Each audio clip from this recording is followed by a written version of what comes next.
Oi, pessoal, mais um encontro para a gente tratar sobre assuntos pedagógicos e nesse encontro a gente traz como tema a avaliação num processo único, né, nesse momento aí de pandemia. Então, como avaliar nesse momento de pandemia? Eu, professor Rafael, PCNP de Ciências Humanas, Liz Helena, que na sequência vai falar com vocês, PCNP de Ciências da Natureza, professor Ângelo, que finaliza o nosso encontro aí, PCNP de Tecnologia. Trago uma reflexão do Pablo Urzaya, que fala que às vezes é necessário sair de cena e avaliar se o caminho que estamos percorrendo está correto.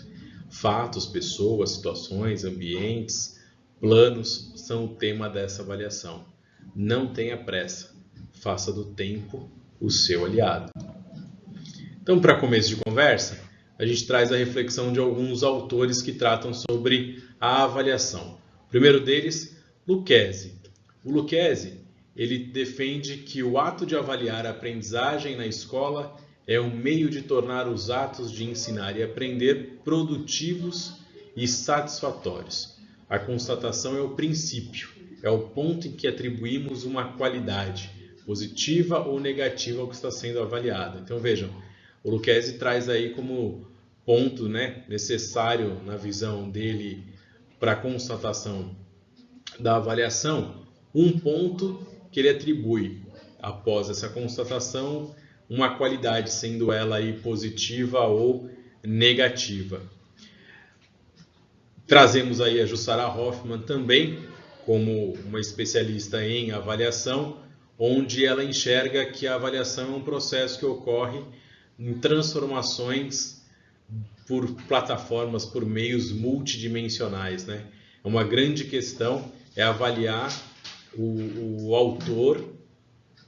valor, e o valor envolve avaliar pessoas. Avaliar para Jussara Hoffmann é muito mais do que conhecer somente o aluno, é reconhecê-lo como uma pessoa digna de respeito e interesse. Avaliar o aluno dentro da sua totalidade, né? O aluno como parte que aprende, como parte que constrói, como parte inserida no meio no processo de aprendizagem, obviamente. Na sequência, trazemos a avaliação segundo Pedro Demo. Para ele, refletir é também avaliar e avaliar é também planejar, estabelecer objetivos, entre outros, né? Daí os critérios de avaliação, que condicionam seus resultados e estejam sempre subordinados à finalidade e objetivos previamente estabelecidos para qualquer prática, seja ela educativa, social, política ou outra. Então, assim, para o Pedro Demo, a necessidade maior é que haja um planejamento daquilo que será avaliado com seus objetivos. Entretanto, construído esse processo, esse critério que será utilizado como avaliação, no momento anterior, né? Você avalia por meios de um planejamento anterior, estabelecendo aí por ele quais são os objetivos que serão avaliados. Trazemos também a ótica da avaliação pela Ilza Martins Santana, que trata a avaliação como um processo pelo qual se procura identificar, aferir, investigar e analisar as modificações do comportamento e rendimento do aluno, do educador, do sistema, confirmando se a construção do conhecimento se processou, seja esse teórico ou prático. Então, é aprender de fato se está aprendendo, é avaliar, analisar, na verdade, se está aprendendo, se o aluno de fato está aprendendo. Entretanto, não somente o aluno, mas todo o processo e o meio que o envolve, as pessoas que também o cercam, como o educador e o sistema ao qual esse aluno ele está inserido. Então, a avaliação é um instrumento permanente, obviamente, isso é o que a gente nota em todos os autores que a gente viu, que é um instrumento permanente de análise e acompanhamento, tendo como propósito aí observar se esse aluno aprendeu ou não, podendo assim refletir sobre o nível de qualidade do trabalho escolar, tanto do aluno quanto do professor, gerando mudanças significativas. Então, o aluno, obviamente, para saber aquilo que ele já aprendeu ou se está aprendendo, e o professor se está ou não conseguindo fazer com que esse aluno aprenda e ele avalie a sua prática. Dessa forma, a gente dividiu a avaliação e tratamos ela em 3 modalidades: diagnóstica, formativa e avaliação somativa. A avaliação diagnóstica, trazemos uma reflexão de Kramer, que trata que a avaliação é baseada, a diagnóstica, em averiguar a aprendizagem dos conteúdos propostos e os conteúdos anteriores, que servem como base para criar um diagnóstico das dificuldades futuras, permitindo então resolver situações presentes. Então vejam, para Kramer, a avaliação ela vai ser diagnóstica e vai se basear numa averiguação daquilo que se pretende de conteúdo proposto e aquilo que foi visto anteriormente. Ao refletir sobre a função da avaliação diagnóstica, a ênfase dada sempre vai ser de identificar os conteúdos e as competências, objetivando saber qual nível encontra-se o aluno. Está aí o que a gente apresenta sobre as avaliações diagnósticas, né? A segunda avaliação que a gente pode trazer é a formativa. Na visão de Blaia, a avaliação formativa em que a preocupação central reside em coletar dados para a reorientação dos processos de ensino-aprendizagem. Então, se por um momento a gente levantava os dados em relação àquilo que a gente ensinou, aqui na visão de Blair a gente utiliza esses dados coletados para a gente conseguir construir uma orientação, como se fosse uma bússola, né, para um processo de ensino-aprendizagem. A avaliação formativa não deve, assim, exprimir-se através de uma nota, mas por meio de comentários. Nessa perspectiva, portanto, a importância da avaliação formativa é um instrumento de coleta de dados, podendo reorganizar o processo de ensino-aprendizagem. E, por fim, a avaliação somativa, que trazida aí por Gil como uma avaliação pontual, que geralmente ocorre no final do curso, de uma disciplina ou de uma unidade de ensino, visando determinar o alcance dos objetivos previamente estabelecidos. Então, enquanto as demais que a gente tratou, elas focam cada qual numa forma, né, seja ela a avaliação pelo conjunto, a avaliação somativa ela é estanque, né, ela é pontual, ela avalia tão somente aí o final do curso e não o percurso e todo o momento de envolvimento desse percurso. Ela visa elaborar um balanço somatório de uma ou várias sequências de um trabalho de formação e pode ser realizada num processo cumulativo, quando esse balanço final leva em consideração vários balanços parciais. Então, fazemos várias avaliaçõezinhas somativas para que no final essa grande avaliação somativa possa nos trazer um balanço final daquilo que a gente quer de fato observar, visto os balanços parciais já ocorridos. Nesse sentido, portanto, a gente percebe que o propósito fundamental da avaliação, na visão do autor, é classificar ou entregar somente um certificado. E nosso currículo paulista trata sobre avaliação? Sim, trata sobre avaliação. Lá na página 41 e 42 do currículo paulista, a avaliação é tratada e a gente traz aqui o que lá está explícito, né? Que a avaliação é um processo a serviço das aprendizagens de todos os estudantes. O currículo paulista parte do pressuposto de que a avaliação, no âmbito escolar, ela deve ser encarada como um recurso pedagógico que permite aos professores, gestores e os demais profissionais da educação acompanhar a progressão das aprendizagens, oferecendo subsídios para análise do próprio processo de ensino. Então, a avaliação ela vai produzir informações valiosas no que diz respeito à aprendizagem dos estudantes, as necessidades de recuperação e reforço das aprendizagens e a própria prática em sala de aula, permitindo adequações e mudanças metodológicas. Avaliar, ela vai demandar um olhar atento do professor em relação aos avanços, assim como pensar em instrumentos pelos quais possa, de fato, diagnosticar as aprendizagens dos estudantes e os seus níveis de proficiência a respeito do que lhe foi ensinado e planejar ações necessárias para que todos possam, de fato, aí aprender.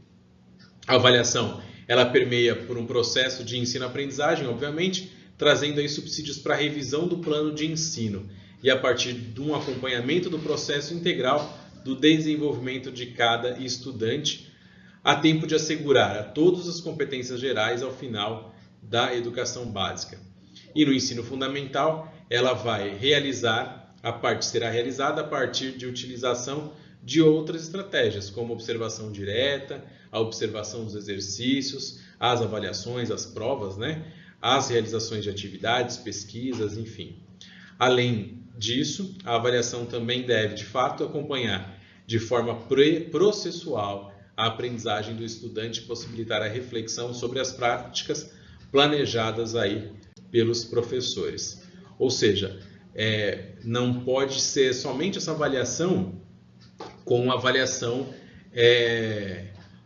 tão somente pontual, A avaliação ela tem que ser vista dentro de um processo. E como a gente mesmo viu através dos autores que a gente pontuou, existem aqueles que defendem a avaliação como um todo, Gente, vou trazer uma reflexão aqui, aliás, vou chamar a professora Alice Helena, ela vai trazer uma reflexão aqui com o propósito de uma atividade de reflexão e de prática de avaliação no todo. Trazemos aí com esse slide de mão na massa e que ela também conduzirá aí para tratar sobre essa questão da avaliação na prática, na sua prática, tá bom? Então, um grande abraço, daqui a pouco a gente volta e a gente se fala para as nossas conclusões e considerações finais. Olá pessoal, olá professores, tudo bem? Sou Liz Helena, PCNP de Ciências da Natureza, e dando continuação à ótima explanação que o meu colega, o Rafael, disse sobre avaliação, ele mostrou todos os autores, eu venho trazer aqui para vocês uma mão na massa, como eu sempre trago, brinco com vocês aqui. O que seria isso, por exemplo? Eu tenho um texto, que é um exercício de leitura, que é apresentado pela pesquisadora Isabel Soler. Então, ele diz o seguinte, uma reflexão para vocês, claro que depois eu vou cobrar as respostas de todo mundo, Com certeza, você é aquela professora bem chata que gosta das respostas bem completas. Então, o texto é o seguinte, como que eu vou avaliar vocês? Ele diz o seguinte, Carmen esticurava um pouco e Artemia alaia. Pedro arteva paz nitenis. Com base no texto, nesse texto, eu perguntaria para vocês, o que Carmen esticurava? A quem artemonia? E o que Pedro arteava? Então, depois, isso é uma reflexão que eu vou querer saber nas nossas interações que faremos com vocês. Eu vou querer saber essas respostas desse texto. Se vocês quiserem pesquisar para depois trazer para mim, ótimo. Isso é um texto. Trago um outro texto aqui para vocês que fala o seguinte. Começa assim. Olha bem, meu amor, hoje o sol não apareceu. É o fim da odisseia humana na Terra. Essa letra de música é só para você se inspirar. E esse texto trata do seguinte. Imagine que você é um dos últimos sobreviventes do planeta e precisa procurar outro lugar para viver, já que as inúmeras explosões atômicas durante a Terceira Guerra Mundial tornaram o mundo inabitável. Não tinha Covid nesse tempo.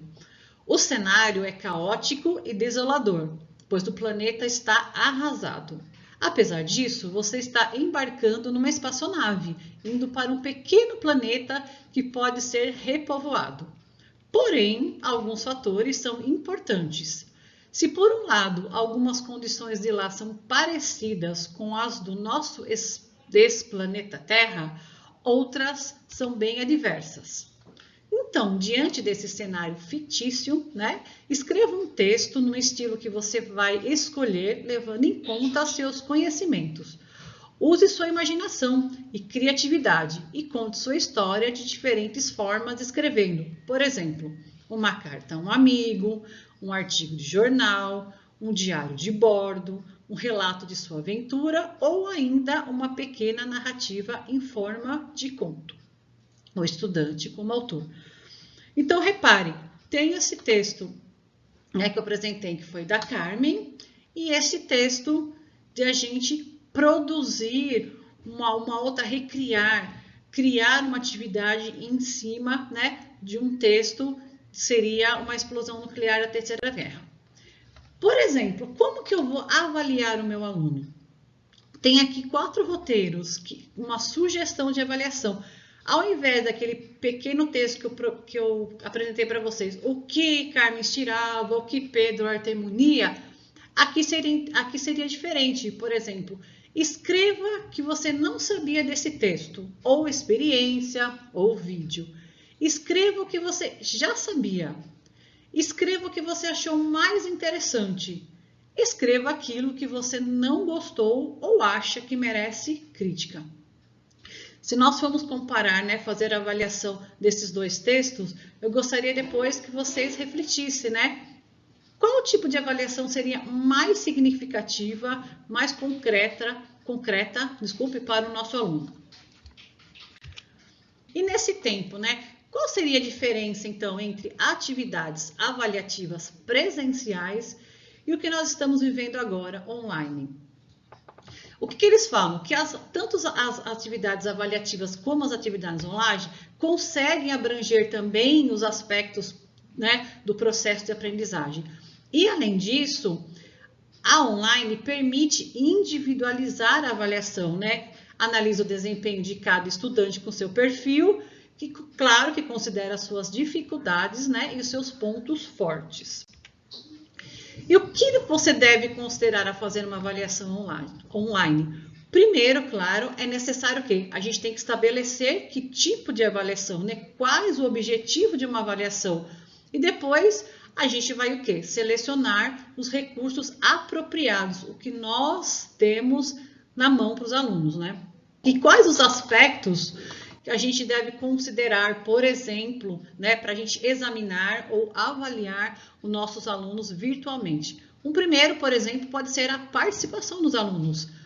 Quando a gente fala em atividade em ambiente virtual, ele tem que ter aqui um bom andamento e que alcance os objetivos visados pelo professor, né? E é essencial, claro, que todos os estudantes estejam motivados.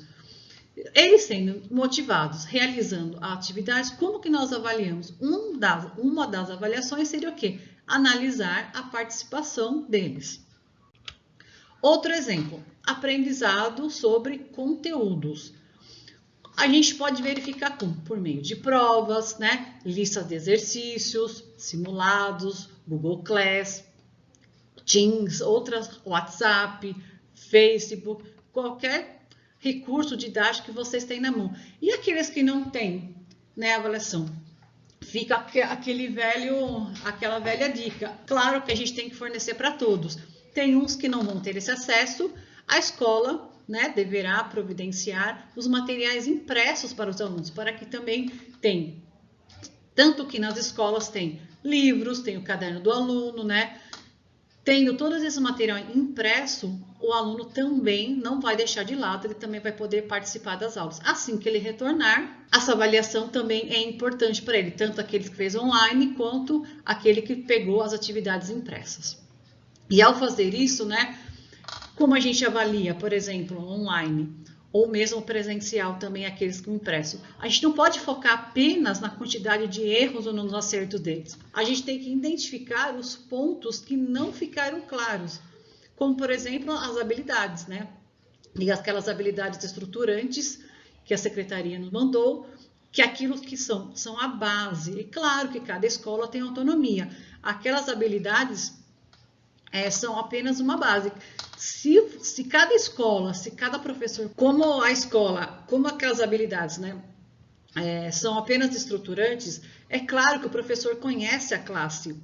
De repente, ele pode usar uma outra habilidade mais complexa. Isso fica a critério e o diagnóstico do professor. Além disso, é legal também o quê? Comparar os resultados dos alunos, né?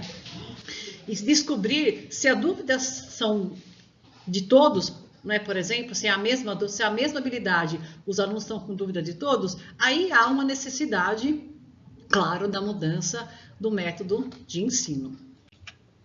E também, o que a gente pode avaliar? A cooperação dos alunos, né? O ensino também pode se basear aqui na individualização da aprendizagem, a cooperatividade, né?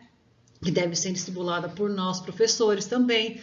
E que quando eles participam desse tipo de atividade, eles colocam o quê? Eles podem colocar os conhecimentos em prática, né? Para chegar a soluções. Ou seja, pode ser uma atividade investigativa, o que ajuda também a fixar melhor os conteúdos e demonstra os seus conhecimentos.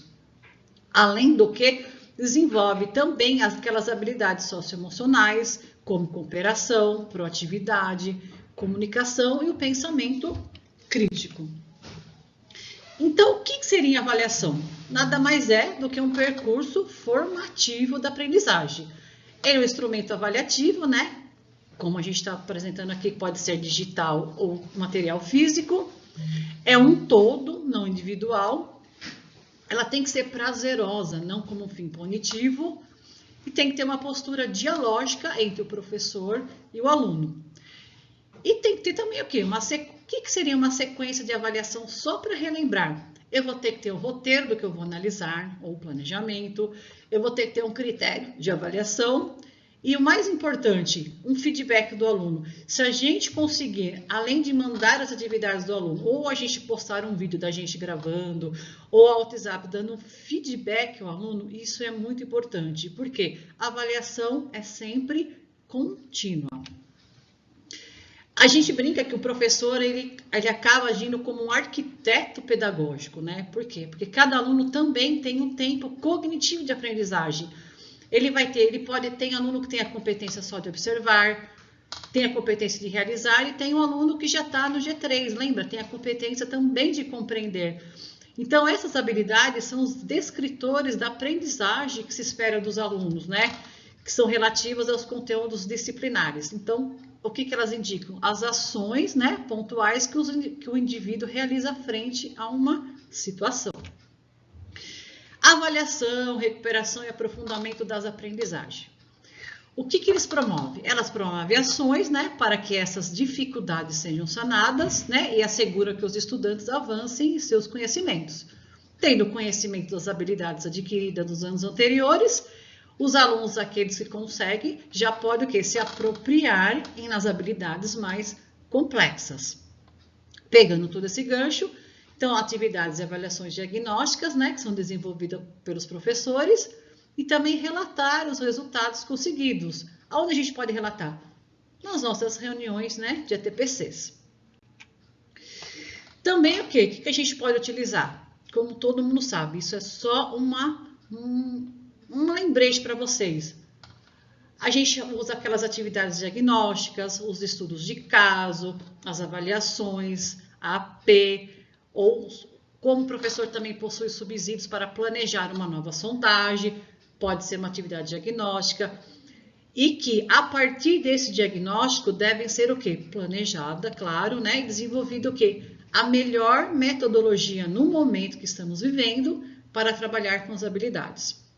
Então, professores e escolas têm autonomia para fazer o quê? Uma semana de estudo intensivo conforme a sua realidade. E para finalizar, eu sempre gosto, né? Quem me conhece, né? Eu sempre deixo um texto, né? Para um cesto de leite. E hoje eu escolhi um texto que chama A Arte de Educar, que é um texto do Rubem Alves. Educar é mostrar a vida a quem ainda não a viu.